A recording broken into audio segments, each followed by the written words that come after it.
a sale price. The sale price represents a $500 savings thereabouts off of the QVC price. There are 20 of these necklaces to go around. You are getting 1¼ carats set in 14 karat white gold, solid, 5 marquise faceted, marquise cut, fancy cut, prong set stones in what I think is a whole new way to envision the diamond solitaire necklace. This, which you can see a lot of things in it. I mean, I see a lotus flower. I can see, I mean, there's a lot here that you could see, but I love that it does not rotate and move along the chain, so it always will sit planted firmly right there in that perfect divot.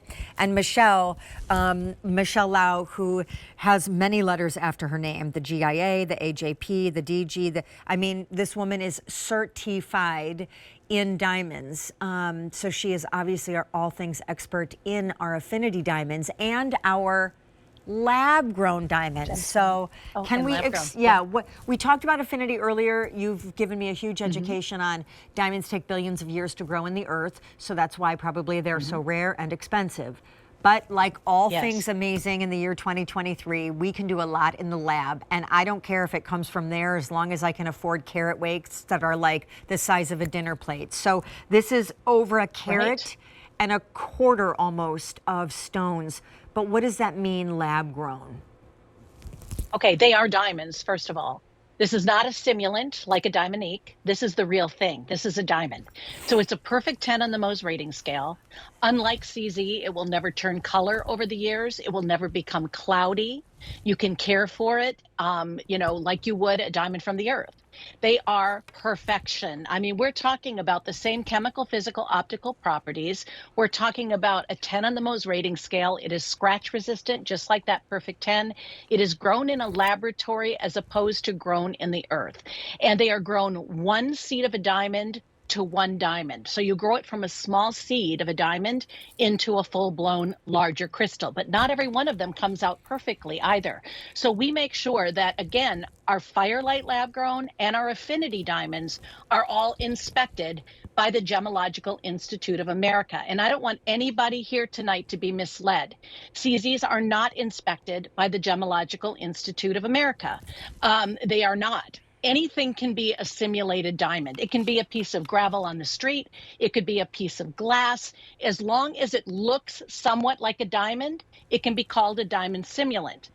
Diamonds are never melted or cut and reused again. CZ can be. So there are some real merits to buying things that are authentic and true. And this, I think, is a beautiful example of it. You know, the marquise cut is a very difficult cut to do. You don't put an early lapidary on it.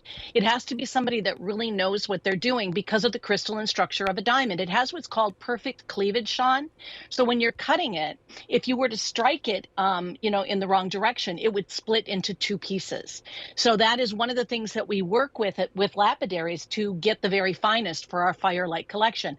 With CZ, it really doesn't matter. If you mess it up, you just melt it and you recut it again. You lose some brightness to it, but that's why you pay $36 as opposed to $19.55, right?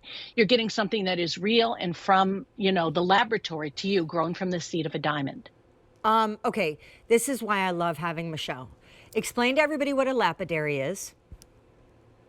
All right. A lapidary is a person that cuts a gemstone, and there's different degrees of skill on the different cuts and shapes. Like this shape actually goes back to the 14th century when King Louis the 15th of France commissioned a cutter, a lapidary, to make this shape to mimic what he felt was the most perfect smile. It was the lips of his mistress, the Madame de Pompadour. And he wanted a diamond that reflected that beautiful, bright smile of hers. So he said they were the most perfect lips he had ever seen, and he wanted to emulate them in a diamond cut. And that's how it happened back in the 14th century. As Michelle knows, a lot of kind of heirloom fancy cuts that almost were no longer in vogue once their era of popularity kind of died are coming back into vogue, like baguettes that used to be almost like a side accessory diamond to a bigger, fancier center stone are now taking center stage. Marquise cuts are coming back. All of these kind of old heirloom style cuts. And I think when you see it done in a necklace, the way it hangs, by the way, everyone, we only have, I think, about 18 of these to go around. Okay, that's a lie. We have 12 to go around. The chain is 19 inches long, but it can be adjusted up or down to 17 inches because of the 2-inch extender. This, to me, the way it sits right in that beautiful, sexy kind of divot of a décolleté. And the way, I don't know if what you see in it, but I said earlier, like, to me, it's like a lotus flower. It almost from afar looks like a bow. There's something highly feminine and I think so interesting about it. But to also know that, my gosh, lab grown invites all of us into things that in earth grown, I think most of us wouldn't be able to afford. Like I imagine in earth grown, we would be looking at double or triple the price. Yeah, the reason for that, Sean, is when you cut in this shape, you end up losing about 60% of the material to the cutting floor.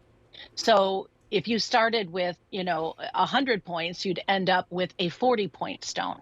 So it's hard to find a material, even in lab-grown diamonds that grow this large, to be cut back to these sizes. So the cut allows the stones to be bigger, and it'll give you a bigger presence. And that's one of the reasons people love marquise. But this was actually used to show rank. This is the rank right below a duke, is the title marquis. And that's how they came up with the name for it. Oh, so look at so you. pretty. Every time I work with her, I learn something new. So first of all, when I say that word, should I not pronounce the S? You can. You can. I can, it's or I acceptable shouldn't? both ways. You can. How do you marquis pronounce or it? marquise. Marquis without okay, fine. the S. So that's her nice way of but saying. they're both proper. Do not pronounce both very the proper. S. Fine, I'm going to do whatever Michelle I would does. tell you straight up. I know, but you say marquis, I'm saying marquis. At dinner parties, I'm not going to be like, here's my marquise diamond necklace. I want to blend. I know everybody talks about me behind my back when I walk away and I'm talking about diamonds. No, I'm kidding. They say, who's that girl? All right, you will be back. I cannot wait. Stay tuned. Another Firelight lab-grown diamond.